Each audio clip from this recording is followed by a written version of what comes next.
If you have been sitting at the same desk for more than 3 years, getting polite 2 or 3% raises and thinking you are doing the responsible thing, I have some bad news. You are currently paying a hidden bill that could cost you over $500,000 by the time you retire. It is not a government tax. It is not inflation.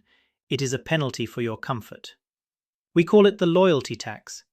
The math is brutal, it is silent, and it is compounding against you right now while you watch this. Most people think loyalty is a virtue that gets rewarded in the end. The data says the exact opposite. The data says that the longer you stay without a strategic reset, the more your market value separates from your paycheck. Today, I am going to show you exactly how a small gap in your 20s turns into a $500,000 hole in your net worth, and exactly how to stop the bleeding without necessarily quitting your job tomorrow. Let's define what we are actually talking about here. The loyalty tax isn't a literal line item on your pay stub.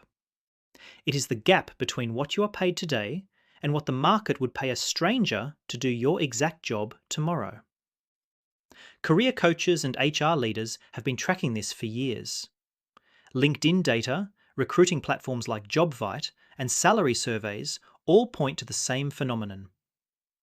When a company hires someone new, they have to pay the current market rate. When they pay you, the person already in the seat, they usually anchor your pay to what you made 4 years ago, plus a tiny cost of living adjustment. That gap is the tax. You are effectively subsidizing your employer by accepting less than the replacement cost of your labor. And the scary part? It feels safe. It feels stable. But financially, it is a slow leak that eventually sinks the ship. Before we run the 40-year numbers, a quick heads up. I dive into these financial disconnects every week because I believe the standard advice, work hard, keep your head down, save 10%, is broken. If you want to see the math that HR departments don't show you, subscribe to the channel. I'm not selling a course here. I'm just trying to make sure you get paid what you are actually worth. Watching this video all the way through is probably the highest ROI investment of time you will make this year, because once you see this graph, you cannot unsee it. Let's get into the mechanics of why this happens. The root of the problem is a tale of two markets. There is the external market, which is volatile and competitive, and the internal market, which is bureaucratic and slow. When you are applying for a new job, you are in the external market. You have leverage. The company has a problem, they have a budget, and they have to win you over. That is why job hoppers often see pay jumps of 10, 15, or even 20%. They are being priced at the spot rate of labour. But the moment you sign that offer letter, you move into the internal market. Suddenly, your value isn't determined by supply and demand anymore. It is determined by an internal policy handbook. Your raises are capped at 3 or 4% because that is what the finance department allocated for merit increases back in October. The external world might have seen inflation of 8%, or demand for your specific skill set might have doubled, but your internal raise is stuck in a spreadsheet that hasn't been updated since 2019. This brings us to the psychological trap called anchoring. Human resources departments anchor your future earnings to your starting salary. If you started at $50,000, a 10% raise feels huge to your boss. They feel like they are doing you a massive favor. But if the market rate for your role has moved to $80,000, that 10% raise still leaves you vastly underpaid. The company isn't looking at the market, they are looking at your history. I have seen this happen countless times. A loyal employee works for 5 years, gets decent reviews, and works their way up to 60 grand. Then they leave. The company panics, goes to the market to replace them, and realizes they have to pay the new guy 85 grand just to get him in the door. The loyal employee was effectively paying a $25,000 annual tax for the privilege of knowing where the coffee machine was. It is not always malicious. Sometimes it is just institutional blindness. HR professionals talk about internal equity and compression. They will tell you they can't give you a 20% bump because it would mess up the pay bands for everyone else in your department. They would rather let you walk out the door and pay a stranger more money, because the stranger comes from a different budget bucket called recruiting rather than retention. It is illogical, it is inefficient, and it costs companies a fortune in turnover, but it is how the corporate machine is wired. They assume you won't leave. They rely on your inertia. They bank on the fact that updating your resume is annoying and interviewing is scary.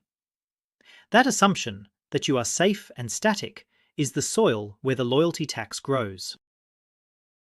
The only way to break this anchor is to force a re-evaluation, but you cannot do that if you don't know the numbers. Most people fly blind. They just hope their boss notices their hard work. But hope is not a strategy.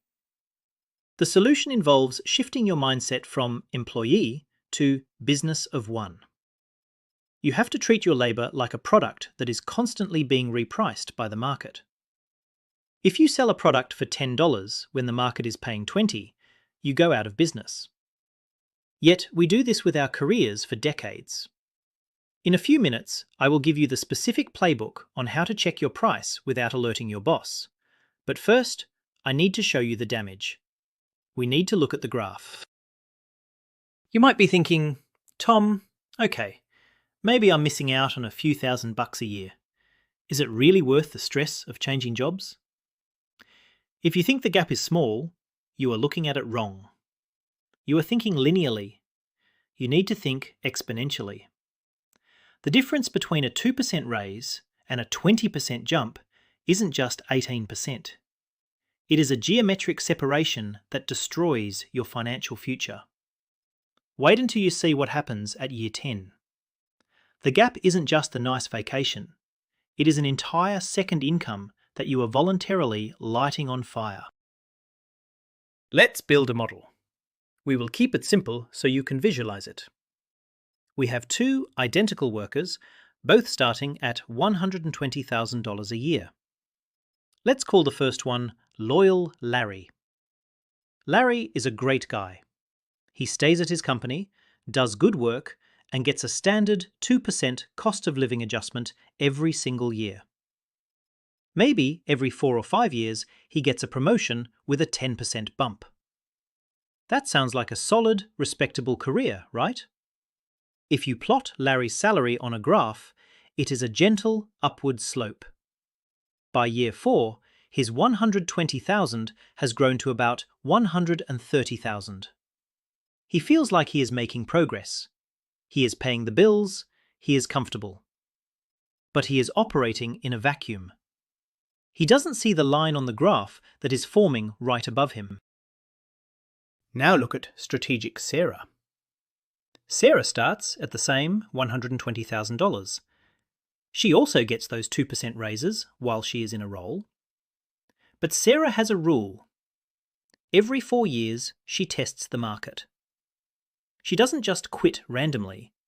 She makes a strategic move to a new company for a 20% jump. This is a very standard premium for switching jobs in the corporate world. So, at year 4, while Larry is sitting at $130,000, Sarah jumps. She takes her base, adds 20%, and suddenly she is making $157,000. That is a $27,000 gap in a single year. But here is the kicker. Sarah's future 2% raises are now calculated on that higher base. She has reset the compounding engine. Let's fast forward to year 8. Larry is still grinding. Maybe he got a little promotion, so he is up to around $145,000. He thinks he is winning. But Sarah? She does it again. She takes her elevated salary, adds another 20% jump, and now she is pushing $190,000 or $200,000. The gap between them is now $50,000 per year. Every single morning, Larry wakes up and goes to work for $1,000 less per week than Sarah, for doing comparable work. And remember, Sarah isn't working harder. She isn't necessarily smarter. She simply recognized that the external market pays a premium for talent acquisition, while the internal market pays a discount for talent retention. The gap is widening geometrically. The lines on our graph are moving away from each other like a crocodile's mouth opening up. Now, let's look at the cumulative damage by year 10. Based on real-world examples I have seen, and breakdowns from experts like Karin Fourie, the loyal employee can easily be $77,000 behind per year by the end of the decade. But the yearly salary is just the tip of the iceberg. You have to add up the total lost earnings over that decade. The cumulative loyalty tax, the money Larry never saw compared to Sarah, is roughly $326,000 in just 10 years. That is a house. That is a fully funded retirement account for a 30-year-old. That is gone. Vaporized. Not because Larry was bad at his job, but because he stayed in his seat. When you stretch this logic out over a 40-year career, assuming the gap persists or grows, crossing the $500,000 mark in lost lifetime earnings is a conservative estimate. For high-income earners, the loyalty tax can easily exceed $1 million. Now, a lot of you are screaming at the screen, "But Tom, money isn't everything. I like my co-workers." And I get that. But the silent killer here isn't just the salary difference. It is the compounding base for the rest of your financial life. If you miss out on that $300,000 in your 30s, you don't just lose the cash, you lose the 30 years of investment growth on that cash. The loyalty tax effectively decapitates your compound interest curve. We need to talk about what that money could have done, because that is the part that actually makes you wealthy. Here is a fundamental rule of wealth. Every future raise is a percentage of your current base. If you accept a low base today, you are mathematically dampening every raise you will ever get for the rest of your life. A 3% raise on $100,000 is $3,000. A 3% raise on $150,000 is $4,500. Over time, that difference is massive. By staying loyal and keeping your base suppressed, you are ensuring that even your good years are mediocre. You are fighting a mathematical headwind. Strategic Sarah, by resetting her base to market rates every few years, ensures that her boring years are still compounding off a much higher number. She is working downhill. Larry is working uphill. Now let's apply the investment multiplier. Let's say Sarah doesn't even spend the extra money. Let's say she lives exactly like Larry. She takes that extra $25,000 or $50,000 a year and dumps it into a boring S&P 500 index fund. Over 20 or 30 years, at a standard 7 or 8% return, that difference alone creates a multi-million-dollar variance in their net worths. Larry is worried about whether he can afford to retire at 65. Sarah is option retired at 50. This is why I call it a tax. It drains your resources before they can ever be deployed to work for you. The loyalty tax is the most expensive subscription service you actually pay for, and you pay for it with your time and your future freedom. You are trading your financial independence for the comfort of not having to update your LinkedIn profile. The psychological trap that keeps people in this cycle is the belief in the big payoff. We tell ourselves, if I stick it out for 2 more years, they'll make me director, and then I'll get the big bucks. We assume the company is keeping a ledger of our loyalty and will square up the debt eventually. I hate to break it to you, but there is no ledger. The company is optimizing for the current quarter. They are not saving up a pot of gold to reward you for 7 years of patience. In fact, the longer you stay without demanding market rate, the more they assume you are happy with below market pay. You are teaching them how to treat you. You are training them that you are a discount option. So, does this mean you have to job hop every 2 years forever? No, that can backfire too. You don't want to look like a mercenary who can't hold a job. But you do need to shift your protocol. You need to verify your market value every 24 months, regardless of whether you want to leave or not. You cannot trust your employer to tell you what you are worth. That is like asking a car dealer what your trade-in is worth. They have a financial incentive to lowball you. The market is the only source of truth. If you aren't testing the market, you are accepting the internal narrative, and the internal narrative is almost always, we can't afford to give you more right now. Here is the darkest part of the loyalty tax that nobody talks about. You might think, well, at least by staying I'm safe. I have job security. Actually, you might be painting a target on your back. In many cases, the long-term, loyal employee who has slowly crept up to a high salary without adding massive new skills is the first one cut during a layoff. Why? Because you are expensive furniture. The new hires are often brought in for specific, revenue-generating, must-win projects. The loyal old-timers are seen as legacy costs. So you pay the loyalty tax for a decade, missing out on hundreds of thousands of dollars, only to find out that your loyalty bought you absolutely zero protection when the budget cuts arrived. Let's look at this from the employer's side for a second. It is not personal, it is business. Companies classify employees into risk buckets. New hires are high risk, high reward. They have to pay a premium to attract them. You, the 10-year veteran, are low risk, low maintenance. They assume you are not going anywhere because you haven't gone anywhere. She Defined and other career sites note that managers often subconsciously impose a loyalty tax because they don't feel the pressure to re-recruit you every day. They spend their limited budget on the squeaky wheels. If you are silent, you are funding the squeaky wheels raise. You are effectively the budget buffer that allows them to overpay the new guy. HR departments often have separate budgets for merit increases and new headcount. The merit increase budget is usually tiny, 3% across the board. The new headcount budget is whatever it takes to get the talent. I have seen situations where a manager is told they cannot give a loyal employee a $5,000 raise, but the moment that employee quits, the manager is authorized to hire a replacement for $20,000 more. It is maddening, but it is structural. The money exists. It is just locked behind a door that only opens when you leave, or when you credibly threaten to leave. Understanding this bucket dynamic is crucial. You aren't fighting your boss, you are fighting the bucket structure. There is also an element of complacency. When you stay in one role for too long, people stop seeing your growth. They remember you as the junior hire who didn't know how to use the printer.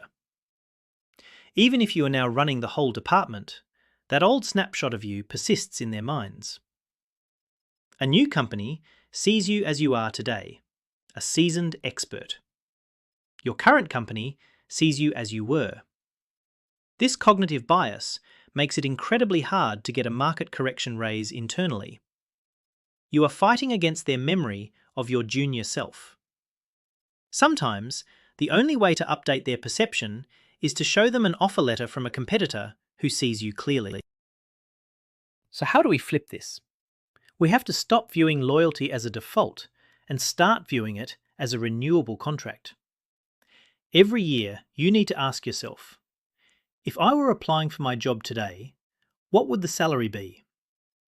If the answer is significantly higher than your paycheck, your company is in breach of the psychological contract. You don't have to be aggressive. You don't have to be a jerk, but you have to be aware. The goal isn't to hold a gun to your employer's head. It is to bring data to the table that makes it impossible for them to ignore the discrepancy. You need to become the squeaky wheel, but a squeaky wheel backed by irrefutable market data. Here is the playbook. Step 1. Quantify your value. Most people walk into a salary negotiation and say, "I've been here a long time and inflation is high." That is a losing argument. The company doesn't care about your grocery bill. They care about their ROI. You need to track your wins. Did you save the company money? Did you speed up a process? Did you land a client? Put a dollar figure on it. I generated $50,000 in efficiency savings this year. That is leverage.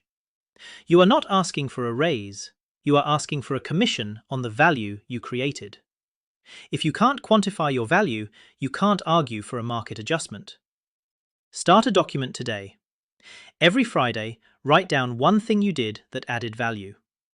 By review time, you will have 52 bullets of ammunition.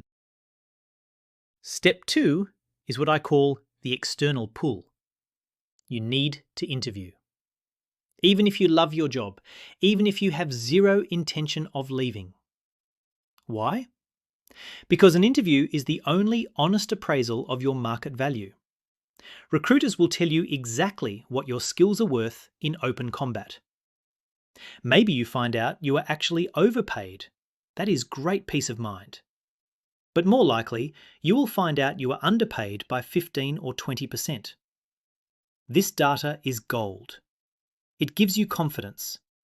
When you walk into your boss's office knowing you could walk across the street for a 20 grand raise, you carry yourself differently. You negotiate differently. You stop asking for permission and start discussing business terms. And if they say no, you have a lifeboat ready. Step 3 is the conversation. Don't frame it as a complaint. Frame it as a market discrepancy. You say, "I love working here and I want to stay. But I've been looking at the market data for roles with my scope and experience, and the going rate is roughly $150,000. I'm currently at $120. I'd like to figure out a plan to bridge that gap so I can focus entirely on driving results here without worrying that I'm falling behind." See what I did there? I didn't threaten to quit. I identified a problem, the gap, and invited them to solve it with me. If they are smart, they will try to close that gap. If they are not, well, you already did step 2, right? Finally, you need a walk-away number. This is the boundary where the loyalty tax becomes too expensive to bear. Maybe you are willing to accept being 5% underpaid because you like the flexibility or the commute. That is fine. That is a conscious trade-off. But you cannot accept being 25% underpaid. That is financial negligence. Decide on your number. If the gap exceeds that number, you have to move. Not because you are disloyal, but because you are the CEO of your own life. And a CEO who knowingly sells their product at a 25% loss is going to get fired by the market eventually. Set your boundary, enforce it, and don't apologize for it. So, let's recap the damage. A 2% raise path versus a 20% hopper path creates a gap that starts small but ends up costing you over $500,000 in lifetime earnings. It reduces your retirement compounding. It lowers your Social Security payout. It leaves you vulnerable to layoffs because you are viewed as legacy cost rather than new talent. And it happens simply because we are wired to value safety over leverage. The loyalty tax is real. The companies know it exists. The recruiters know it exists. And now you know it exists. The only question is whether you are going to keep paying the bill. Loyalty is a value. It is a beautiful thing in friendships, in marriages, and in families. But in the labour market, blind loyalty is a vulnerability. Your job isn't to be disloyal. Your job is to stop being discounted. You can be a dedicated, hard-working employee who also refuses to be underpaid. Those two things are not mutually exclusive. In fact, the best employees are usually the ones who know exactly what they are worth. Go check your numbers. I want to hear from you in the comments. Have you ever found out a new hire was making more than you? Did you stay or did you leave? Let's build some data down there so everyone can see this isn't just theory. And if you found this breakdown helpful, hit the like button so the algorithm shows it to someone else who is currently underpaid. I'll see you next week with more numbers that your boss probably wishes I wouldn't show you. Thanks for watching.